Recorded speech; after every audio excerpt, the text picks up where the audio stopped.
After a well-deserved 6-week break, the boys started their arduous 5-week journey of season preparation with medicals to see what shape they were in after the break and to see how many cobwebs would need to be cleaned out of the systems. We joined them in week 2, the start of all the hard work at the Ngwenyama Sports Facility in White River. The good thing is we didn't have many changes this year. We didn't bring a lot of players to fit into the tactical way we play. That's an advantage. The team has improved, I must say. But there's always room for improvement, especially on the league. We came second, and second is not good enough. We had a team that needs to come first because we came first before. The boys look good, the response is good, the body mass and the fat percentages are, I would say, 98% very good. So in that space, I think we are happy. And they're responding well, they're working hard. It's very difficult, but it's the preparation because you don't want to come to the season and you have not prepared well. Basically on off-season, you must always prepare yourself not to come back flat. I think that's the most important thing because pre-season is something the body doesn't get used to it. Even if you've been training, you feel it, So if you rest completely, you feel it more. So mentally, you tell yourself, okay, when I'm off-season, I'm gonna try to keep myself fit so it doesn't become as hard as it should be. You tell yourself mentally, okay, I'm ready to suffer. I'm ready to feel my body. That's how I prepare it mentally on my side. I'm surprised just to make sure that I contribute to the team, to make sure that this season we play better and have a better season than last season. I think I'm settling in well. Obviously, it's going to take still a bit of time. It's good to meet new faces, and obviously it's always good to be playing with players like Bongani Zungu, Teko Modise. So I guess I'm going to learn much more from them. So far, so good.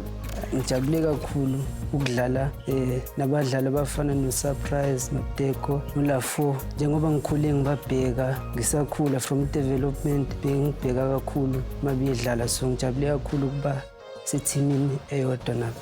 This is my 4th season in Sundowns. I won the league already with Sundowns. I won the Nedbank Cup.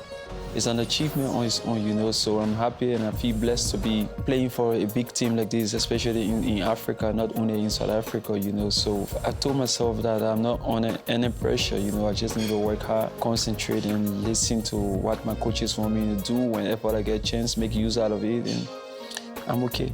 It's not easy to stay in a big team and perform every game and every season you're expected to win something. It takes a lot out of you, so you actually have to be on your best in terms of everything, You have to train well, you have to eat well, you have to behave like a Sundowns player. It's part of growing, If you want to grow, you have to exceed these limits, you have to pass them, you have to go beyond your comfort zone. The coaches were determined to take the players way beyond their comfort zones in an attempt to get the squad physically and mentally prepared for whatever this season might throw at them. We started low and now it's intensive, but we got a very good professional trainer, KB. I think he's doing well and we train less, but the intensity is very high and I think everybody's coping. There's no room for complaint, you just need to work harder and do what you think you can do, that's all. I'll be planning and preparing my own pre-season, but it's easy if you know what you're doing. If you prepare well, then it's gonna be easy. So what is key for me is making sure that number one, the guys are ready for the season. Number 2, 0% injuries. You can't play for our team at this level and you still don't push hard because you know yourself that if you're not going to be in the team is strong enough with a lot of personnel and quality that the team will win without you and you'll take time to get back. So you better be part of the team. You've got no choice. The guys are putting it in. We have senior players in the team and when you see the likes of Surprise, Teko Modise, running that hard and you look at yourself like these guys, they're older than me and still when they say let's run, they run. So what more do you need to get motivated? No, it wasn't easy, especially going in the gym, doing things that some of us, it was our first time, like me, pushing that iron. I only see that on TV, seeing rugby guys doing it, but I couldn't believe that a professional soccer player was going to do that. I'm glad that we went through that stage. There was no injury, there was no complaint, and everybody did it the way he wanted us to do it. It's not a rugby training session. A rugby player has got quadriceps, he's got hamstrings, he's got calves. So does a footballer. And we all use the same muscle groups. What's the number one injury in football? It's the hamstrings. So you have to prepare them. Yeah, it was a heavy session. It was expected because this time of the season, you have to push the body to extreme so that when the season starts, you are ready because this is the only time where you can really make sure that you put more effort because as soon as the game starts, as soon as the league starts, you don't have much time to work on the body. It just take you to another level that you never thought you can actually go. At times I felt like giving up, but I was like, I can't give up. In a football match, when things are going bad, do you give up? Do you keep on going? But if you decide to give up, that makes you a loser. So it tests you, it makes you grow, it makes you take pain. So it's one of those sessions where I was like, yeah, it's a once-off session. I'm not gonna do it every week. So let me just push, even though I'm running out of steam, but I just kept on pushing. I had to do that in order for them to realize their baseline, to break through their pain threshold. It was more of a mental training. It was good for mental strength because the games are going to be coming thick and fast. And if the body is okay and it's right, it's going to help. And the only way to prepare it is to go through sessions like those. All this energy and effort that we put in are going to help us at the end of the season. So there's no room for complaint. We just need to enjoy training. It's our job. We choose to do it. So we're enjoying it. A new addition to this year's preseason camp was the introduction of team building sessions that challenged the players to work together in different teams and to think out the proverbial box. Yeah, the team building, it's brotherhood, it's camaraderie, unity, principles of working together to achieve one common goal outside football. The team buildings are always important and they refresh the team in a social way. It brings also social cohesion, so they are very important. You can see the other side of the players where the creativity, and to see that some guys like Lafo can draw. It's amazing to know that side of him because we always play football. You don't have time to check whether someone can draw. I was surprised with Mshishi. Mshishi is known for just making jokes, but the thinking he put in our team in the first game, that's why we won. It was amazing. He's streetwise.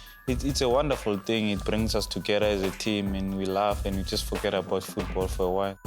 Themba Zwane's smarts might have brought victory to his team, but how far did the collective experience of Modise, Lafo, Mahashi and Kekana get them in Team Moriri? Hey, man. I thought maybe we're not going to ask. We took the last position because I think we were a little bit slow. We had Lafo in our team and you can understand it's a little bit taller. Takes time to go down to get the tire and the plank. So we can take last position for now, but we are planning on working hard on the team building so that when the week finishes, we are on top position. It's also good because you see how players think and you see all these structures that we have built with the spaghetti and the marshmallows. You see other people eating marshmallows because the marshmallows is in front of them and it's very difficult to resist. Whereas you need the marshmallows to give you the height. I remember the last piece we had on the marshmallow on top was a marshmallow beaten in half. I don't know a strategy to have it not too heavy at the top, or somebody decided that, no man, I've been looking at this marshmallow. I think maybe I should take a bite on it. You can see that some of us, we don't have the basics when it comes to building, because if we start building houses, even Carlton Center will fall, even before it gets to second floor. I think it's very important to have those kind of things because it gets your mind off the hard work. Because if you just work and you go lay in bed, it became boring and you feel it even more. I think it's important to do those paintballs, things like that will get your head off the hard work. And when you come in, you are focused again and ready to work. The paintball. It's also soccer related because now you need to strategize, you need to put tactics in it. There was a flag in the middle that you guys had to go get and go to the other side. So you guys as a team, you needed to strategize to overcome the opponent. So I think that helped us also to get to know each other because now we're in groups, in different groups. It helped us to know the other guys' qualities, So yeah, it helped us a lot because you were different characters in the team. You'll always get something out of the team building thing which relates to the game.